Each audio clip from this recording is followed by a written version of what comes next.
بسم اللہ الرحمن الرحیم۔ ہم بستری جمعرات والے دن کیوں کرنی چاہیے؟ ہم بستری جمعرات کو کیوں ضروری ہے؟ جمعرات کا دن ہم بستری کا ایک خاص دن ہے۔ ہم بستری جمعرات کے دن کرنے کے فائدے اس ویڈیو میں آپ سنیں گے۔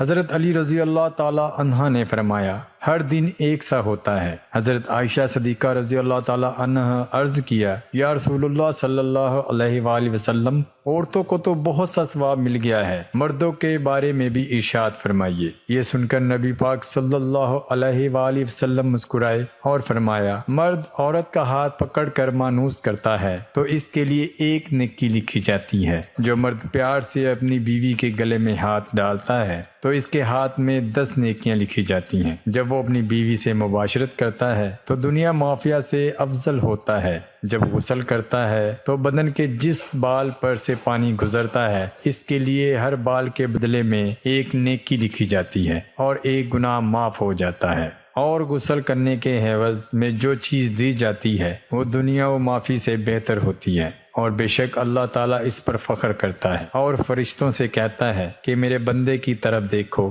کہ ایک ایسی سرد رات میں غسل جنابت کے لیے اٹھا ہے اور اس بات پر یقین رکھتا ہے کہ میں اس کا رب ہوں۔ تم اس بات پر گواہ رہو کہ میں نے اس کو بخش دیا۔ منگل اور جمعہ کو ہم بستری اور غسل کرنے کی ترغیب اس لیے دی گئی ہے کیونکہ مردوں کو نماز جمعہ کی ادائیگی کے لیے جامع مسجد جانا ہوتا ہے تاکہ آتے جاتے کہیں نظر پڑنے سے طبیعت میں کسی قسم کی پراگدی پیدا نہ ہو اور خواہش نفس سے اطمینان ہونے کے سبب نماز اور خطبہ میں دل جمی حاصل ہو جائے۔ حدیث نبوی صلی اللہ علیہ وآلہ وسلم ہے کہ مرد کا اپنی بیوی کے ساتھ اکٹھے ایک بستر میں سونا افضل ہے۔ یہ کسی ایک کو عذر ہو اس لیے مقصد ہم بستری کرنا نہیں بلکہ مقصد بیوی کے دل کو خوش کرنا ہے۔ بیوی کے دل کو خوش کرنے کے لیے ایام کے دنوں میں بھی اس کے قریب ہو جانا گویا انبیاء علیہ السلام کی سنت ہے۔ بیوی سے ہم بستری یعنی جمع کے لیے دن کی نسبت رات کا وقت زیادہ اچھا ہے اور اسلامی مہینوں سے پہلی اور 15ویں اور آخری رات کے علاوہ بقیہ راتوں میں ہم بستری کرنا چاہیے کیونکہ روایات سے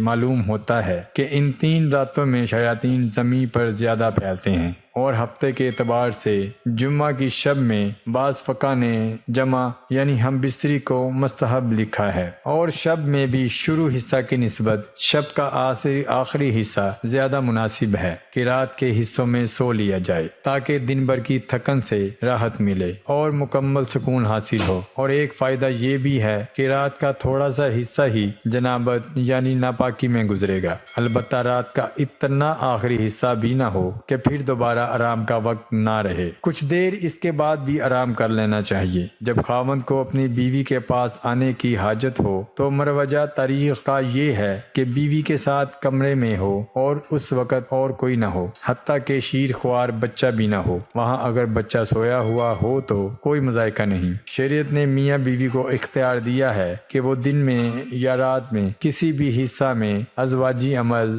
یعنی مباشرت یا ہم بستری کو سر انجام دے سکتے ہیں۔ شرعی تقاضا یہ بھی ہے کہ جس قسم کی محبت کی توقع مرد اپنی بیوی سے کرتا ہے اس طرح کی توقع بیوی بھی اپنے شوہر سے کرتی ہے۔ اخلاقی طور پر یہ مناسب نہیں کہ شوہر اچانک آئے اور اپنا مطلب نکال کر یعنی ہم بستر ہو کر جمع کر کے چلا جائے کہ بیوی بددستور تشنہ رہے گی جس سے اس کو تشویش اور حیرانگی لاحق ہوگی۔ لیکن اگر اس ازواجی ملاپ کو بخوبی سر انجام دیا جائے تو بیوی کے لیے بھی یہ مرحلہ آسان ہوگا۔ خاوند کو چاہیے جب وہ اپنی ضرورت پوری کر لے تو بیوی کے پاس سے فوراً نہ ہٹے کیونکہ اس سے بھی بیوی کو تشویش لاحق ہوتی ہے، بلکہ مرد اس کے بعد بیوی کے ساتھ تا دیر موجود رہے تاحال یہ یقین ہو جائے کہ بیوی کی حاجت بھی پوری ہو چکی ہے۔ ازواجی عمل کو پرلطف اور کارآمد بنانے کا مقصد عورت کے ساتھ نیکی اور احسان ہے اور خیر احسان کا یہ عمل شوہر ہی کر سکتا ہے، کوئی اور کیوں کرے گا؟ اس لیے شوہر کو چاہیے کہ وہ اپنی ہر ممکن کوشش کرے کہ بیوی بھی لطف زوجیت حاصل کر سکے۔